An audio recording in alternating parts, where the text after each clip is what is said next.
I'm Andreas Enfeldt from dietdoctor.com, and I'm here with famous science journalist Gary Taubes, author of a very influential book called Good Calories, Bad Calories, as well as Why We Get Fat and What to Do About It. So, thanks for being here, Gary. Thank you, Andreas. So could we start by, could you just give, I know you have so much to say on this subject, but could you give a short summary of the answer to that question? Why do we get fat? And what should we do about it? Okay, well, I'm going to give the short answer to the why we don't get fat first. Okay. So we don't get fat because we eat too much and exercise too little. So this is not just an issue of calories in versus calories out. Somehow we just can't quite get the right balance and the excess is going in our fat tissue. And the argument that I make in the book, which is based on the way pre-World War II European researchers saw this, is that obesity is not an eating disorder, it's a fat accumulation disorder. There's too much fat on your body. And if you look at what regulates fat, like if we had somebody walking down the street who was 8 feet tall, had a growth defect, the doctors, first thing they do is go, geez, I wonder where the tumor is in his hypothalamus. It's making him secrete too much growth hormone, in his pituitary gland, not his hypothalamus. He's going to secrete too much growth hormone, that's why he's growing. It's like you want to know what regulates growth. So what regulates the growth of fat tissue? Well, fundamentally, it's the hormone insulin. And if it's the hormone insulin, then the problem is the carbohydrates in our diet because they more or less regulate our insulin levels. And so that's sort of your null hypothesis. That's what we should believe until we have remarkable evidence to reject it. So why do we get fat? Because the carbs we eat literally cause us to secrete too much insulin through a variety of mechanisms, not just the same mechanism.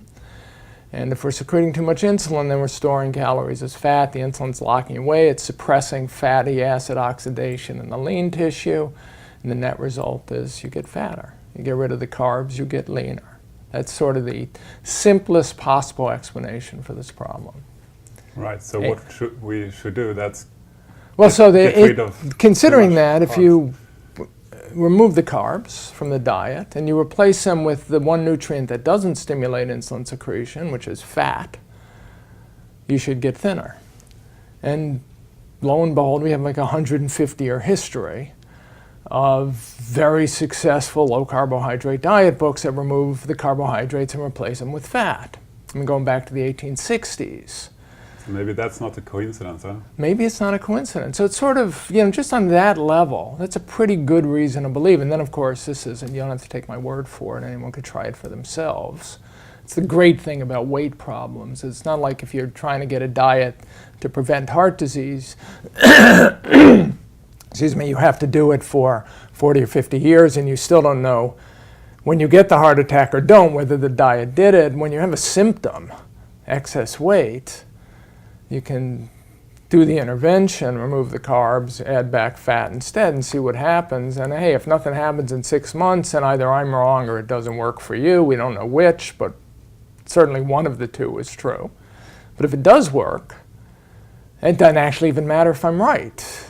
It's one of these things where you can actually test it yourself and see if by paying attention to human biology and the physiological regulation of your fat tissue, if that's actually the secret to losing weight, getting rid of the fat you've accumulated.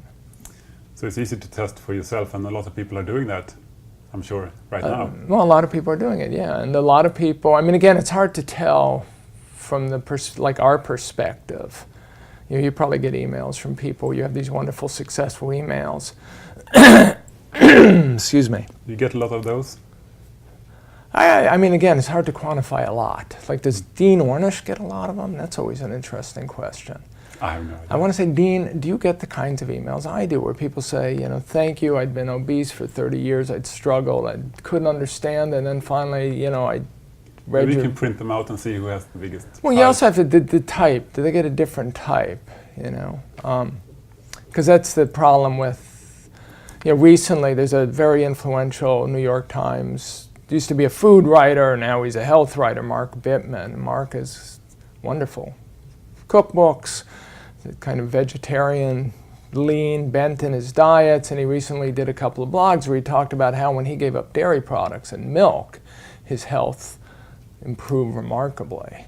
So the first blog talked about all the reasons, what happened with him personally and how great this was, and then he got, hundreds of comments and emails saying the same thing happened to me.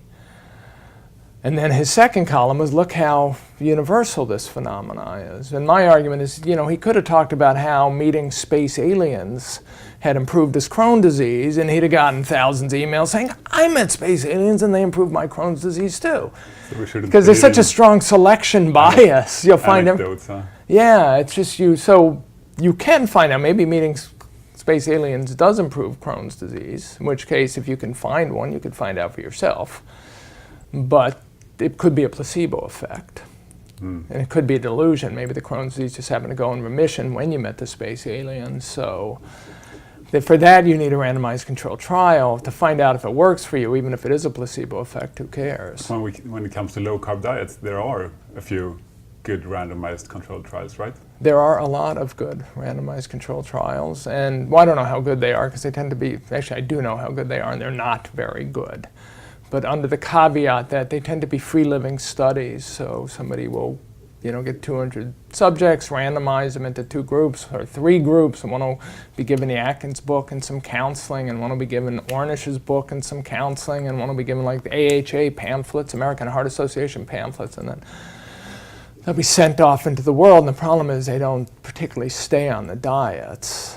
But you still almost universally see greater weight loss with the carbohydrate-restricted diet and better health markers, better heart disease risk factors on this diet that's supposed to kill you. So that's a really good sign, even though the compliance is terrible in these studies. I mean, looks to be terrible. Again, usually the researchers don't document how bad it is, but if you look at how weight changes, triglycerides, other biological markers of, for instance, carbohydrate consumption, HDL in particular, it's a pretty good sign that by the end of the studies, everyone's pretty much collapsed back to whatever they were eating when it started. So it's hard to tell someone to eat in a specific way, send them home, and expect them to do that for 2 years. Well, I don't know how hard it is. It's an interesting problem because, if you don't really understand why the diets work, so let's say you got 5,000 smokers and you wanted to test the best way for them to quit. And you were testing like nicotine patches versus nicotine gum versus cold turkey. But you didn't really believe cigarettes were bad for you. You'd probably have a higher failure rate on all 3 methods. And they might all appear to be pretty much equal because everyone would go back to smoking, as opposed to being able to graphically illustrate to these people that the cigarettes are killing them. And now you're still going to have a pretty high failure rate. But you have a fighting chance. But you have a fighting chance. So in these studies, one of the problems is that they don't really know why the diets work. There's no understanding among the researchers of what's really happening here. And they're not making the argument, look, to you guys, carbohydrates are making you fat. We know this beyond a shadow of a doubt. And to you guys, fat is making you fat. We know this beyond a shadow of a doubt. And the only way you're ever going to be lean is never to eat fat again. The only way you're ever going to be lean is never eat carbs again. And if you can convey that with equal sincerity and equal passion to both groups, because let's say if you're the researcher and you only believe the carb story, then you're going to be really convincing to the carb people, but you're going to be less convincing when you're making it up to the fat people. Yeah. And so you're going to get a better effect in the carb group just because you're going to have a better intervention. And one of the things you have to do in these randomized controlled trials is balance interventions. It's a difficult thing to do, these studies. Yeah. And so you have to take someone who believes that the healthiest diets are low-fat diets to convey that message to your low-fat group. Somebody who believes that the healthiest diets are low-carb diets to convey that message. But so the low-carb guy might be better. We should have a study with you in one arm and Dean Ornish in the other. Well, that's kind of what you need. Except that, what if Dean is better, more convincing than I am? You never know. What if I'm more convincing than Dean? Then we're going to get a benefit in the low-carb group because I'm a more convincing communicator. So these studies are very hard to do, but still they do show a trend. But when they're done anyway, they tend, and again, it's not just the better weight loss, and in the first 6 weeks to 2 months when people are really sticking to the low-carb diet. And they're usually given advice that after 2 months they can start adding carbs back. While they're in what's called the induction phase, their weight is plummeting. Then they start adding the carbs back and they start plateauing, and then their weight starts creeping up again. Yeah, that's pretty Again, clear. it could be similar, saying we want you to quit smoking. So if you're going to go cold turkey, and then after 3 weeks or 6 weeks, when you comfortably quit, then you could start smoking in moderation.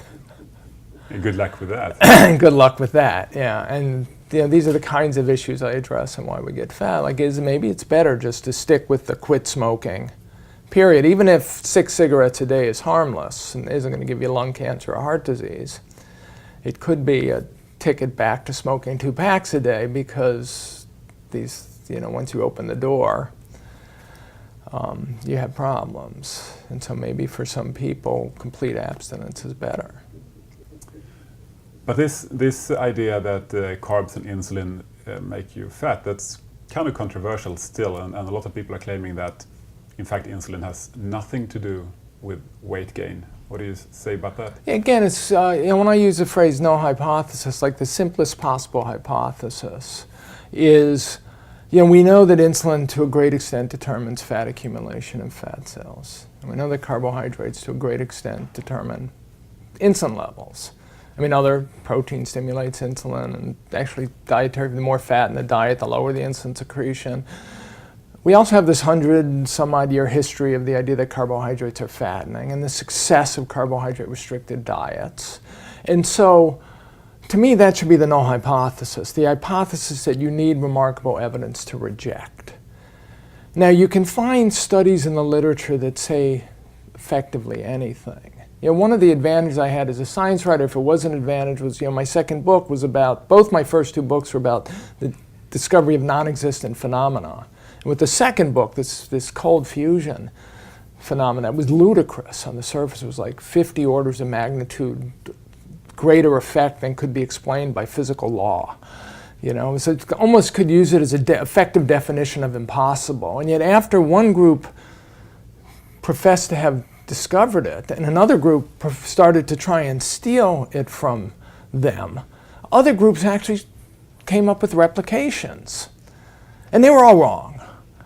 It needed really rigorously well done research to demonstrate this was all just bad science. And the world is full of, experiments that seem to show something and seem to show something else. And so one of the things everyone does, including the best scientists, when you're in this business, you do sort of, I believe this should be true, and I can reject these experiments. This is, because it's just very likely they were just done poorly, or they were a little sloppy, or they were interpreted to confirm what the researcher thought was true when they really didn't show one thing one way or the other.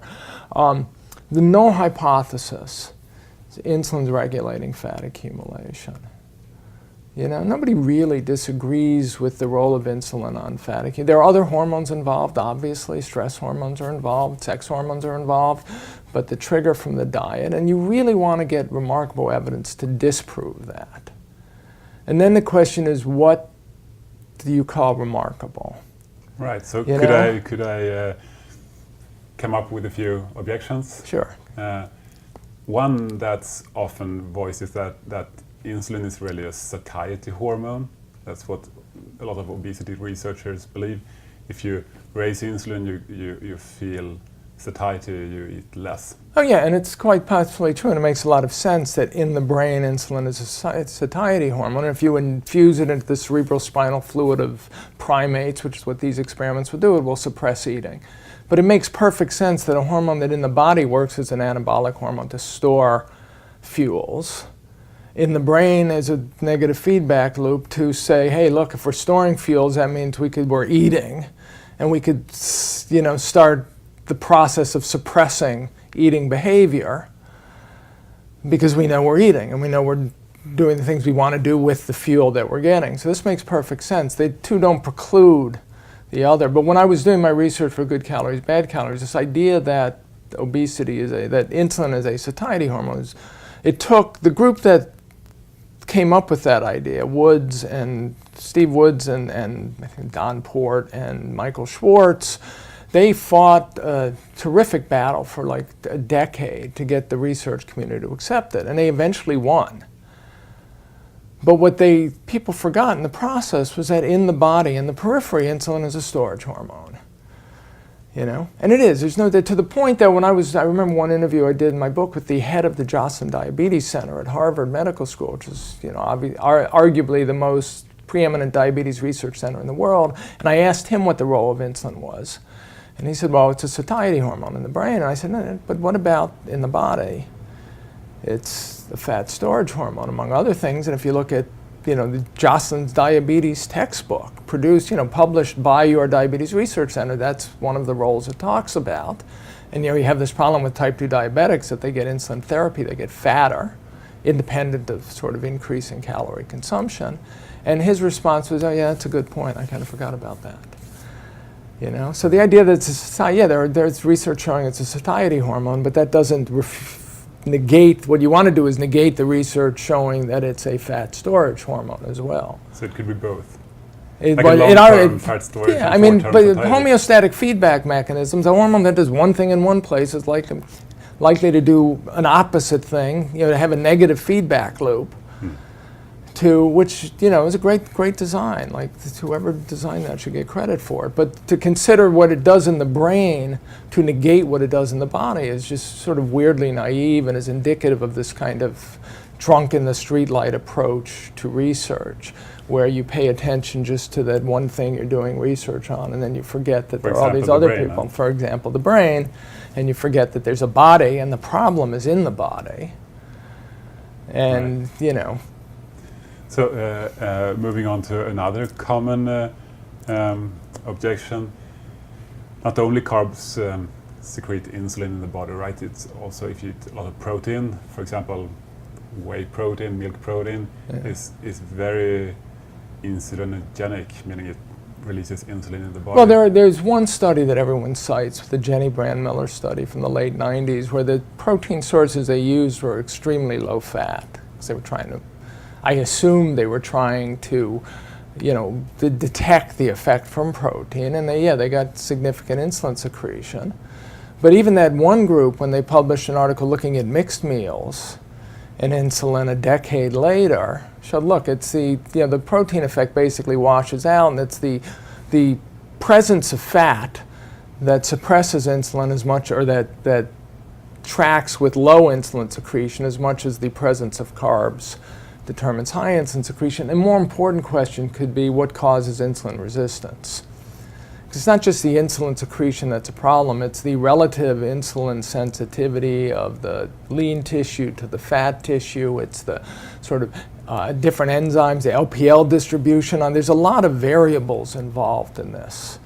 You know, insulin, like when I talk about it simplistically, it's insulin, insulin, insulin. Just like when we talk about type 2 diabetes, there's a whole host of factors involved. I mean, you could argue a virtual infinite number of relationships between enzymes and receptors and pancreatic beta cells and the nutrients. But ultimately, it's an insulin signaling disorder. And we're happy with that. We can treat it, knowing it's an insulin signaling disorder. Leptin's obviously involved, right? But we don't really care that much in type 2 diabetes. Although if we got leptin involved and we understood it, maybe we could craft drugs that would do a better job of treating the disease. But fundamentally, it's insulin. And type 2 diabetes and obesity are so tightly linked that people consider them two sides of the same disease, like diabesity. One is insulin and the other is, what, leptin resistance, eating too much, you know? It's just no hypothesis again. Right. What are we going to believe until... You mentioned leptin, which is also a common objection, people saying that insulin has nothing to do with obesity because obesity is simply a matter of leptin not I don't think they say correctly. Insulin has nothing to do with it, but they do say because leptin is obviously involved, that somehow seems to negate the influence of insulin. And which it sort of seems weird because no one's disputing that cortisol, for example, stress hormones, are connected to obesity or thyroid hormone, but when it comes to insulin, some people don't want to. You know, it's a difficult. again, it's hard to talk about this without singling out individual research. A lot of people, the ideas come from a few sources. And the problem with insulin is if you talk about, let's take a case, let's say we have a growing child, and that child's getting taller and getting fatter. And we'll make it a girl, so she's getting fatter, but she's also developing sexually, so fat is going to specific places on her body. And here's my fundamental issue with leptin is, as a hormone that's regulating energy intake or suppressing, hunger, we know that this child is taking in more calories than she expends because she's getting bigger. And she's getting bigger in some places. Ultimately, one way or the other, something has to be determining where the calories go and how they're used. Are they used for energy? Do they go to fat? Do they go to the breasts which are developing or the gut that's getting fatter? Are they going to the bones and the muscles and the lean tissue that's growing and extending?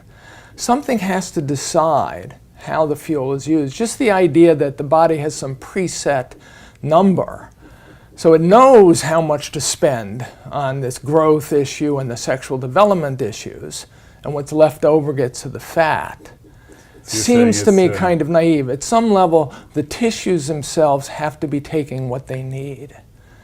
So it's not as simple as looking at calories in and calories out. No, because the calories can go to different uses. The example I just gave you happens to be someone where they're going to multiple, different fat depots, different amounts of fat, different lean tissue, bones, all the things that are growing plus all the fat tissue that's expanding. So you're saying it's hormonally regulated and the different It's got to be locally regulated as well. I mean, they're obviously systemic, arguments. So in that case, even the sex hormones wouldn't be secreted by the brain, although the brain might have some role in stimulating the sex hormones to secrete them. But they're not coming from the brain, they're coming from other areas of the body. I used to say, you can cut this after I say it, but one of the effects is men get older, their brains move slowly above their waist. All right. Moves north the older you get. But these are the issues. So at some level, ultimately, the tissue itself and the hormonal signals on that tissue have to be working together to decide whether or not that cell, like a mammary cell versus a abdominal fat cell, are going to take up the excess nutrients that are always in the bloodstream anyway. There's got to be something ultimately there. And the problem is, if you want to put obesity in the brain, and this is one of the fundamental arguments I have against these ideas, is then you have to still figure, why do the calories go into the fat tissue? Now we've created positive energy balance. We got more calories in the body than we need. But now they have to end up in the fat tissue.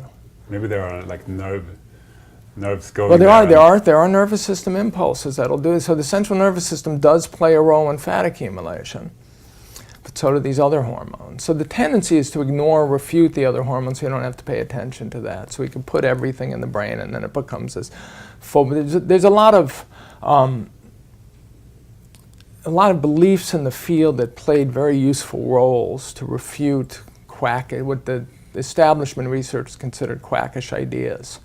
Like the idea that a calorie is a calorie. It was very effective in refuting the notion that particular diets have a unique ability to reduce weight, because that's what the diet doctors were pushing. If you eat a low-fat diet, fat's particularly fattening, or carbohydrates are particularly fattening. So we don't like quack diet doctors. We think they're quacks.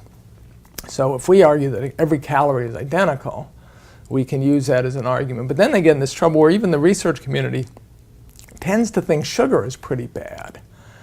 But now they've already set up this argument that a calorie is a calorie. Now they're stuck.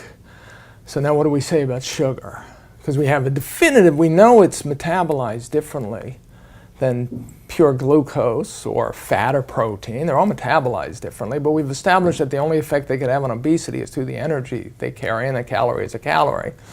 So we're trapped in our sort of argument. And now we have to figure out a different way to implicate sugar.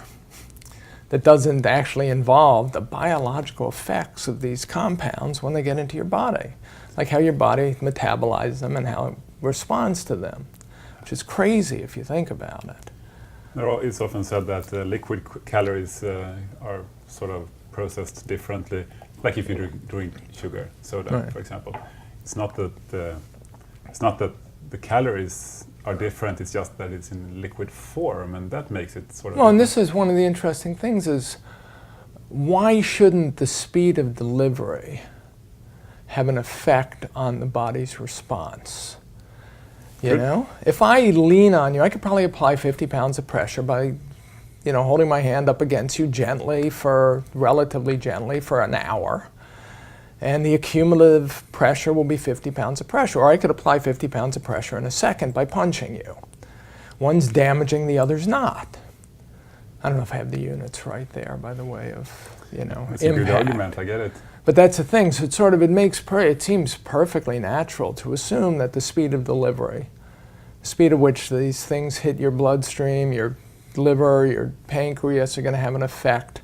Even the blood sugar on your lean tissue, on your muscle cells, how quickly it's delivered, are all going to have an effect on how the body, the organs, the cells themselves respond. And I'm actually beginning to think maybe a huge amount of the problem is that the calories and sugars are coming in liquid form. And they're very fast. And so very fast, Quickly so you could absorbed. digest it quickly. You think about the difference between drinking beer and eating the equivalent amount of Bread. barley if you make, malt. But again, and so anyone just denying that out of hand seems kind of naive and biologically naive. And why shouldn't it make a difference? Part of what science is examining all alternative hypotheses and Right. ask yourself, does it make sense? Does it pass the sort of, I forget what the term the physicists used to use, like the idiot test. And if it makes sense, how do we test it? Right. How do we try and determine whether it has an effect? And I'm curious about some of the recent randomized controlled trials of sugar. They compare, for instance, sugar-sweetened beverages to glucose-sweetened beverages. But normally, evolutionarily, we would never have drank glucose any more than we would have drank fructose or sucrose or high fructose corn syrup. So maybe even putting the glucose in liquid form changes the way our bodies respond to it. And these, the researchers hate when you say this because you've just made their life more complicated, like it's complicated enough. But this is science. It starts getting really complicated. Yeah. I want to ask you a very simple question, which is also a common objection to this whole carbohydrate, insulin, obesity theory. What about Asians, like Japanese, Chinese people eating a lot of rice, or other cultures eating a lot of high carb diets, basically, without obesity? Well, this is, and it's an obvious question because you have, in my book, in my lectures, I present evidence here are, poor populations, sort of third world populations with high levels of obesity, and here are poor populations with very low levels of obesity. And the ones with obesity have a lot of diabetes, and the ones without obesity have very little diabetes.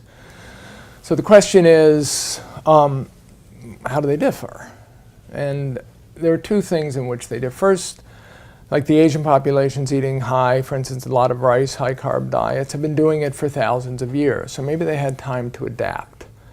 Maybe they had their obesity and diabetes epidemics 2,000 years ago, hence Buddha, who's not a particularly lean individual, And then there's the sugar content. These are the two most obvious things, and the sugar content of the diet. So Southeast Asians have very low sugar consumption. Caribbean islanders, for instance, have higher sugar consumption. They're working, a lot of them have been imported as slaves or indentured servants to work on sugar plantations. So maybe that's the difference. And what would sugar do? Well, we know that the fructose component is metabolized in the liver, and there's evidence that fructose causes insulin resistance, at least when consumed in sugar-sweetened beverages. And once you're insulin resistant, then you're going to secrete more insulin to all the other carbs in the diet. So maybe it's the presence of sugar that turns a healthy low-carb diet into an unhealthy low-carb diet. But does it refute the role of insulin? No, it's kind of like saying, here are populations that have no lung cancer and don't smoke cigarettes, therefore cigarettes can't be the cause of lung cancer. You're saying, wait, they don't smoke cigarettes. Yeah.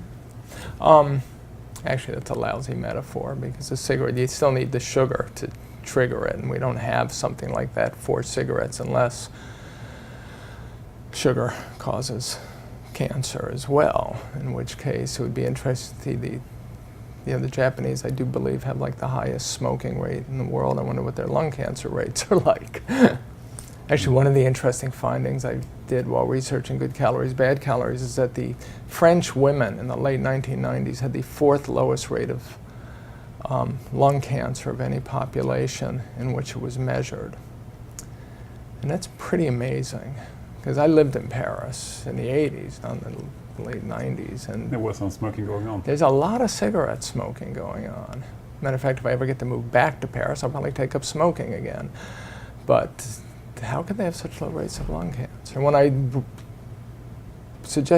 asked that to lung cancer researchers at like the American Cancer Society, their attitude was, who knows?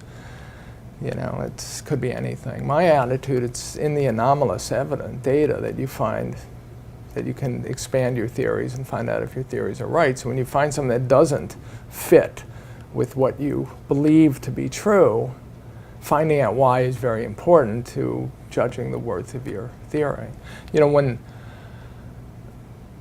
the reason we believe that smoking causes lung cancer is because we can find populations with high levels of lung cancer that don't smoke cigarettes, don't use tobacco.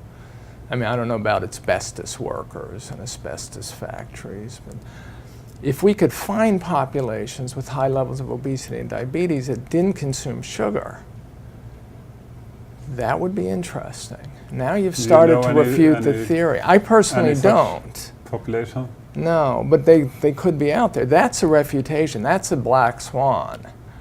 But it's interesting if you can't find it. Well, again, the argument would be I haven't looked hard enough because I'm too much in love with my theory. Of course. Finally, last objection. Some people are saying today that obesity is all about food reward. It all happens in the brain.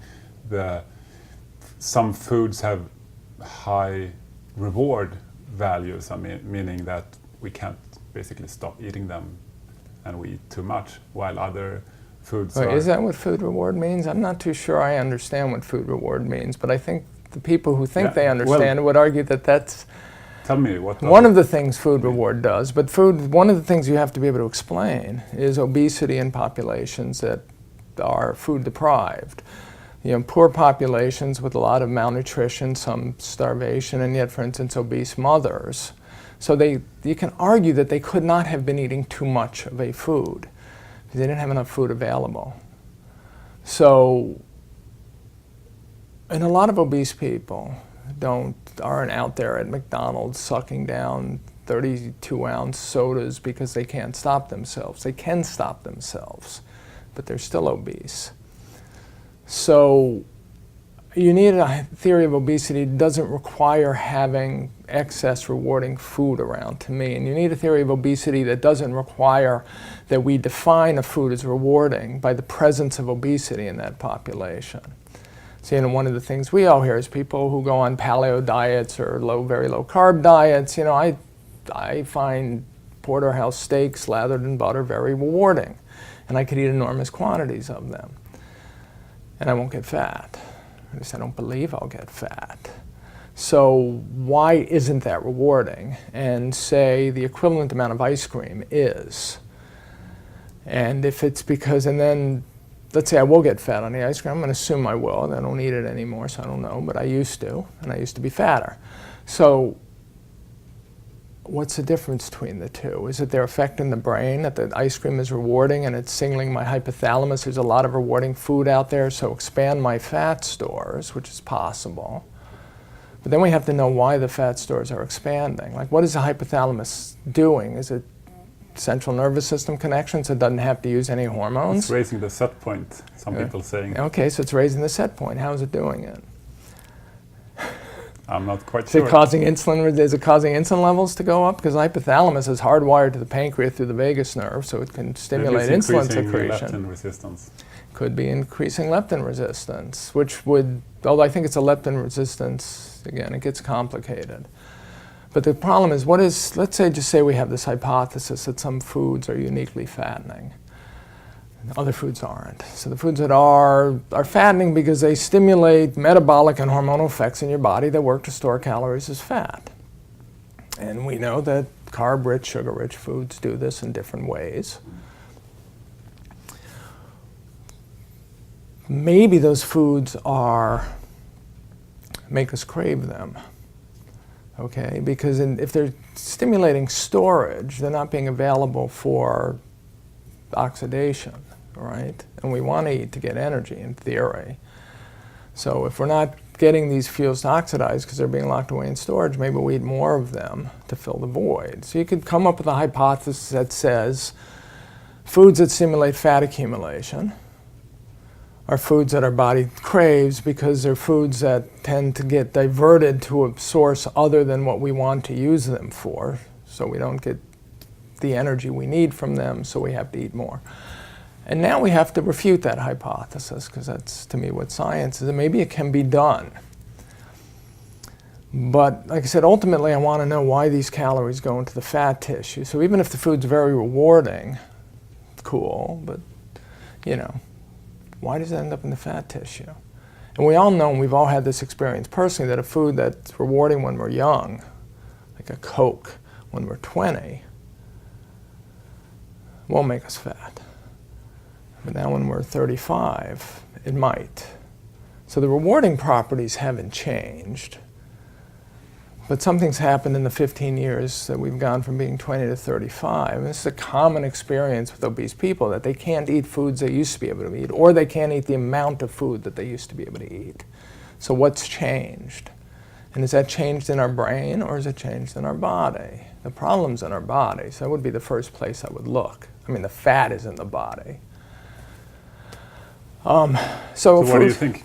I obviously think the body is where the primary effect is. That's where we find that's probably where we'll find the primary cause. Not that the brain isn't involved, but it's part of this sort of complex homeostatic web of feedback systems. And you could break that web, by the way.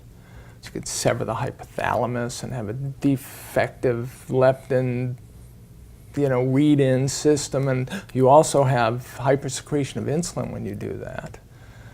The interesting thing would be if you infuse back enough leptin so that the lesion, the hypothalamus, is still sensing the leptin. Does that stop the hypersecretion of insulin, and does that mean that leptin's somehow primary? But when you do those kind of interventions, you're breaking the system. We could break systems. Confusing, and you can find different. Yeah, it's very hard to. You'll conclude the causality based on your preconceptions. So then we go back to null hypothesis, like insulin regulates fat accumulation, or it's permissive of fat accumulation, whatever you want. But you raise insulin, you're going to get fat in your fat tissue. And carbohydrates stimulate insulin secretion. Low carb diets work. So where do we go from here, if that's the null hypothesis? Well, again, one of our goals, and this is where we, is to set up an organization to test all this. I think there are experiments that can be done, that's what I'm going to talk about in my talk tonight, which can disassociate calories consumed from fat accumulation. You can do this in animals effortlessly. It's not considered relevant.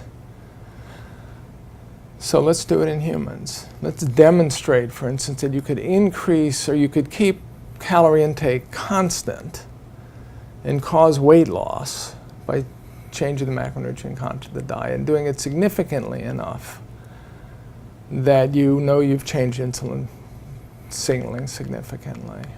And the key is keeping calories high, because our argument is that it's not about how much you eat, it's about what your body does with what you eat. So we don't have to lower the amount you eat. We just have to change the hormonal signaling to your fat tissue. And if we keep the amount you eat what it always was, we should be able to show that macronutrient composition has a large effect on fat accumulation independent of caloric intake. That would be an interesting study. Yeah, and it's not a hard study to do. It's a hard study. I mean, the setup is simple. You have to get people to follow the diet, and you have to prove that they ate everything you gave them, because when you write up the paper and you say, we fed this guy 3,000 calories and he lost 30 pounds, the reviewer's going to say, that's impossible, right? Because I believe that in order to lose 30 pounds, you have to lose weight. You have to eat less. So obviously, you didn't eat what you gave them. So you have to be able to prove that they ate 3,000 calories. There's another way to do it, which is what this fellow David Ludwig did recently, is if you measure energy expenditure, if they lose 30 pounds, their energy expenditure has to go up significantly. So now, in theory, you don't even have to measure intake all that well. All you have to do is show that they lost weight and increased energy expenditure, because that also contradicts the current beliefs, which is that whenever you lose weight, your energy expenditure always goes down to compensate. So there are ways to do the experiment that are very rigorous and expensive, and ways that require a little less sort of monitoring of the subjects to proving they did exactly what you told them to. The way we do experiments now, like I said, is we tell people to follow different diets, and we give them some counseling, and then we measure the effect of telling them. We don't actually measure the effect of being on these different diets, and what we have to do is measure the effect of being on the diet, because that's what we're interested in. That then tells us what actually causes obesity to begin with. So let's hope those experiments gets done, and maybe we can stop people from getting fat. And well, this is the argument. 10 years from now, let's not have anything to argue about. You know, I think to some extent that's possible. To some extent, people argue about diet regardless of the evidence. So it's like religion. You know, presence or absence of evidence doesn't really affect people's beliefs to a large extent.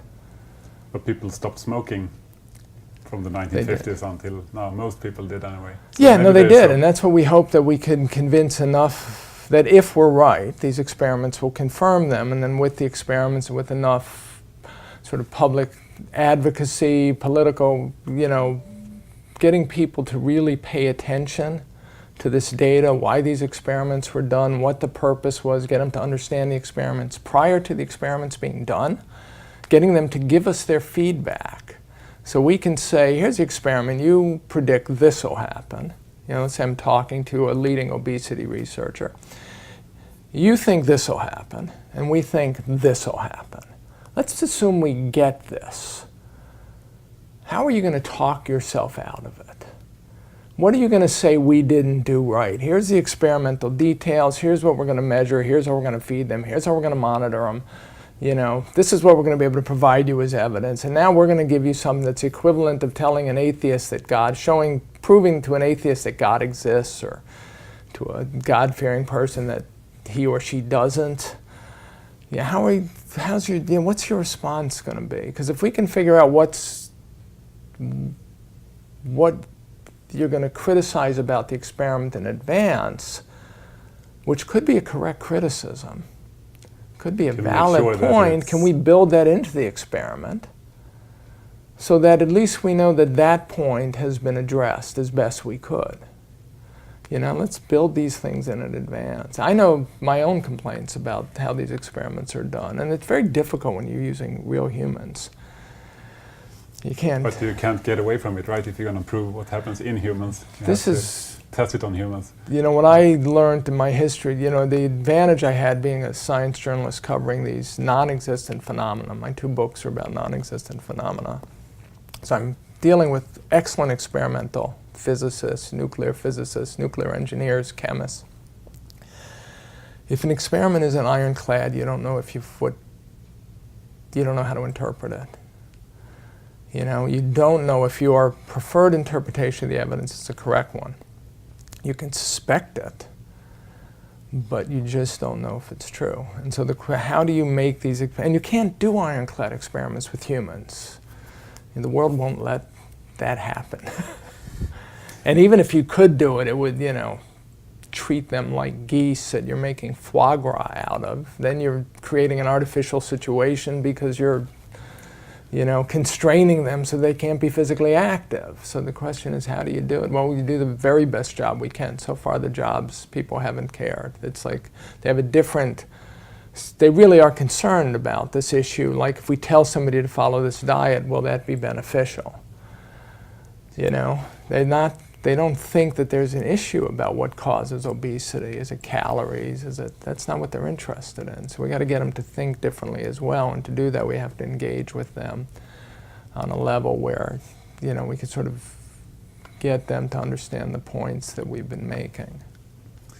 So this is a complicated business, and we're going to be discussing this for a long time, I'm sure. Yeah, at least we got a decade at least. Although the funny thing is, I think sugar, I can actually see the sugar situation tipping.